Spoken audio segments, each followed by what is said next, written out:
A Las Vegas man has been arrested on a 29-count indictment of defrauding residents of Alameda County in a mortgage rescue scheme. 7 on Your Side's Michael Finney has been conducting an investigation of his own into the accusations for 2 months now, and he's here now with this exclusive story. Michael?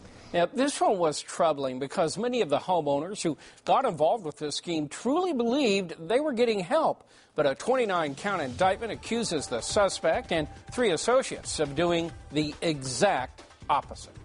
This home on a 4-acre lot in Brentwood was supposed to be Pat and her family's dream home. But the recession hit their contracting business hard. The home went into foreclosure. Then a friend approached them about a program that she said would save their home. Oh, of course I was very excited. Any opportunity to try and save our land, basically, is something that we were interested in doing research in and looking into. Pat asked us not to use her real name. She said a webinar produced by the PC marketing team practically guaranteed it would work. Like we saw earlier in the past, 95% success ratio. The ones we have right now are even higher than that, okay, which is quite exciting. But we now have aligned ourselves with a group of private bankers that now represent us, the homeowners, as well as now some private banks. Brandon Lee hosted the webinar. In it, he explained private bankers would buy Pat's mortgage from the bank and sell it back to her at a 75% savings. They're buying your loan supposedly at a discounted rate from the bank, then they're conveying it back to you at a discount and then using bank credits and tax credits, so they're not actually losing money. The Alameda County District Attorney's Office says there's one basic problem with the scheme. It doesn't work. The allegations are that they conspired to commit a real estate fraud scheme in which they offered to save the victims' homes from foreclosure, and in fact we're not doing that, but in fact we're just filing false documents under the false promise of saving the homes.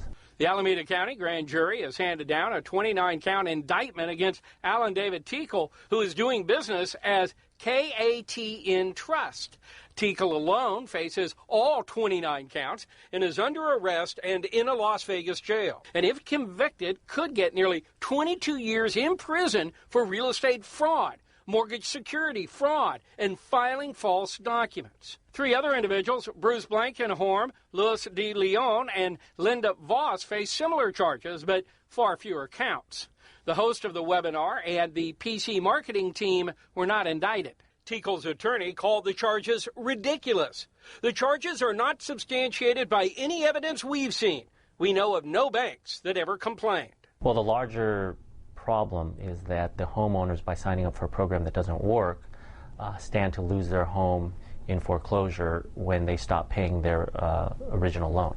A check of property records found that along with Tiekle, a company called CAA Inc. out of Las Vegas also has been involved in these transactions. CAA services the loans and paperwork. It was not named in the indictment.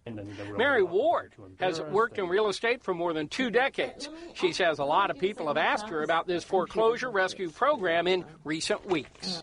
And it's very sad because they're going to end up in a worse situation than when they started. The grand jury indictment lists the homeowners of 10 homes in Alameda County who, officials say, were defrauded. At least 2 are in Hayward, including 1 unit in this townhome complex. 3 of the homes are in Oakland, 2 are in Fremont, and the others are in Union City and Berkeley. 4 of the homeowners we reached said they weren't sure they were being schemed. 2 declined to talk to us. All paid what the contract called a donation of $1,500 to $3,500 to CAA Inc. Mary advises any of her clients who ask to stay away from this program. They don't want to believe what I have to say, but they will do more investigating on their own. In the end, Pat took Mary's advice. Oh, I don't know if I'd go ahead with it now, but 2 or 3 weeks ago I might have.